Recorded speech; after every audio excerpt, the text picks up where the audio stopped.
Nous allons voir dans cette vidéo un concept très important en orienté objet. C'est le concept de constructeur. En effet, à chaque fois que vous instanciez un objet à partir de votre classe, une méthode est déclenchée automatiquement. Pour le moment, vous ne l'avez pas créée et vous ne la voyez même pas. Parce que, par défaut, cette fonction-là, elle existe, mais elle est vide. Elle ne contient pas de code. Elle ne fait rien du tout. Cette méthode-là, elle s'appelle constructeur. Donc, un constructeur de classe, c'est une méthode qui va être exécutée automatiquement à l'instanciation d'un objet de cette classe-là. Donc, pour écrire votre propre constructeur, vous allez écrire une fonction qui a un nom particulier qui est --construct. D'accord? Et là, je vais faire un petit écho. Voiture construite avec succès. Et point virgule, je vais faire un petit BR ici. Voilà. Et on va essayer de voir est-ce que réellement la voiture a été créée. Donc on va dans notre script, create, et là on voit qu'on a deux objets de type voiture qui vont être instanciés. C'est la première Ford et la seconde Ford. Donc je vais essayer d'exécuter ça et de voir ce que ça donne. Voiture construite avec succès, voiture construite avec succès. Donc ça montre quoi? Eh ben, ça montre tout simplement que effectivement, lorsque j'ai instancié un objet de la classe voiture, automatiquement, une méthode qui est le constructeur a été déclenchée et cette méthode-là, elle est déclenchée automatiquement. C'est-à-dire qu'on n'est jamais allé faire $Ford flèche construct pour exécuter et appeler notre méthode. Maintenant, on va essayer de voir quelles sont les fonctionnalités et quel est l'intérêt de cette méthode-là. La première chose, cette méthode s'appelle constructeur. Donc, logiquement, elle va nous permettre de construire. Elle va nous permettre de construire notre voiture, notre objet. Donc, on va venir ici et on va lui dire qu'on veut ajouter trois propriétés. Donc, $vitesse, virgule, $marque, virgule, et $couleur, tout simplement. Et là, on va venir ici et lui dire que quoi? Voilà, que à la création de notre voiture, on veut que $10 flèche couleur soit égal à $couleur que je te passe en paramètre, que $10 flèche marque, ça soit la marque que je vous ai passée en paramètre, et que finalement $10 flèche vitesse, bah, ça soit la vitesse que je vous ai passée en paramètre, $vitesse. Et là, on a construit notre voiture. Donc, si on exécute à nouveau notre code, ici, on va avoir une erreur, logiquement. Pourquoi? Parce que maintenant, notre fonction, elle demande à avoir des paramètres. Il me dit too few arguments to function --construct. Il manque des arguments à la fonction --construct. OK? Il n'y a pas de souci, on va te passer des arguments. Et donc, la première voiture, ça va être quoi? C'est une voiture qui va à 200 à l'heure, qui a la marque Fiesta. OK? Et elle a la couleur grise. Voilà. Ça, c'est une chaîne. Voilà. La deuxième voiture, elle va à 250. C'est une Fiesta Titanium. Avec le moteur EcoBoost, c'est ce que vous voulez. Et elle est bleue, métallisée. Voilà. Et là, lorsqu'on va créer notre voiture, lorsqu'on va actualiser notre page, là, on devrait avoir notre voiture qui a été créée et ça marche. Et là, on a logiquement les propriétés avec lesquelles on a créé notre voiture. Donc, si on reprend notre voiture et qu'on a ici ajouté que voiture, c'est juste pour utiliser directement les paramètres sans passer par une concaténation. Donc, voiture, $10 flèche marque de couleur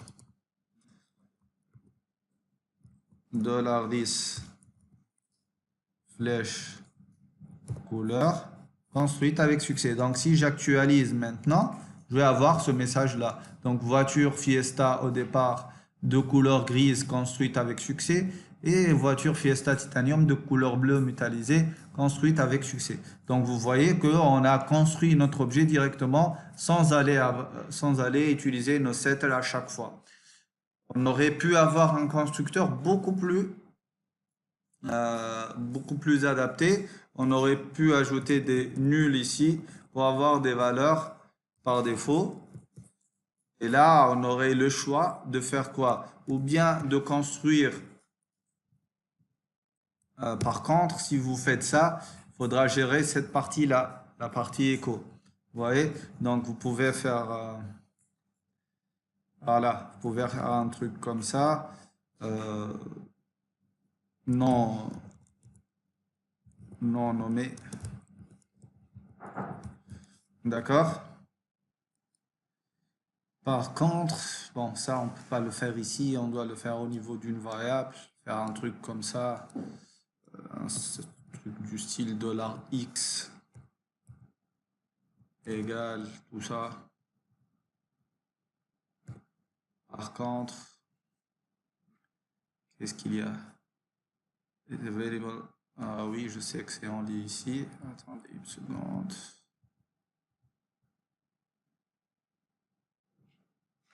Voilà, là on doit la sortir et ça, il faut avoir la version 7. Donc on va ici venir, aller vers les settings du projet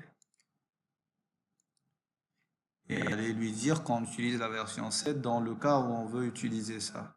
Donc c'est PHP, là c'est 7.2, là ça devrait marcher.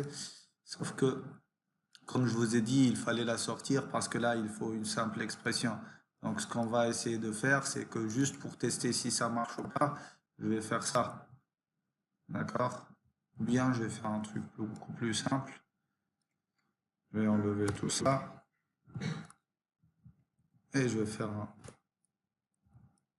if $10 flèche couleur. Je vais tester sur n'importe lequel. On va afficher ce message-là. Sinon, on va juste afficher un message.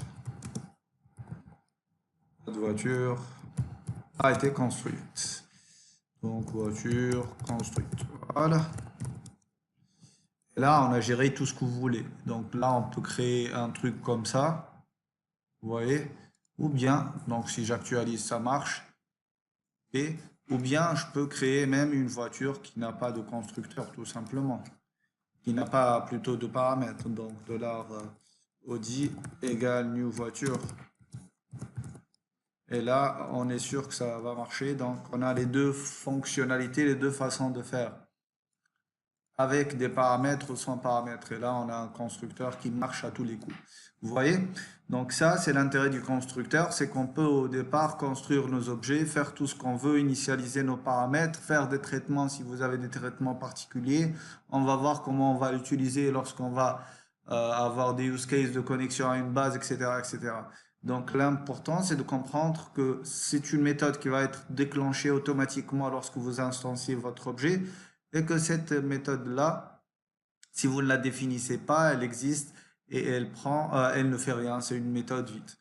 En même temps, lorsqu'on construit, on peut détruire. Donc on a en parallèle une méthode qui est le destructeur et comme le constructeur c'est --construct, le destructeur c'est public function --destruct.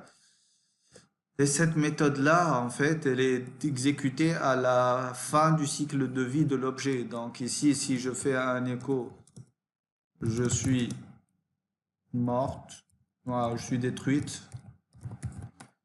Voilà. Je vais ajouter un petit BR au départ pour être sûr que ça ne colle pas. Et si on actualise, on va voir qu'à la fin du cycle de vie de nos objets, eh ben, automatiquement, il va déclencher ça. Donc, on a 3 objets et on a 3 voitures qui ont été. Donc, si vous faites de l'allocation de mémoire, si vous voulez libérer vos fichiers, faire ce que vous voulez, purger une base de données, faire ce que vous voulez, à la mort de votre objet, et ben, vous le faites au niveau du destructeur. Donc, on récapitule. Un constructeur, c'est une méthode exécutée automatiquement à la construction de votre objet. Un destructeur, c'est exécuté automatiquement à la destruction de votre objet.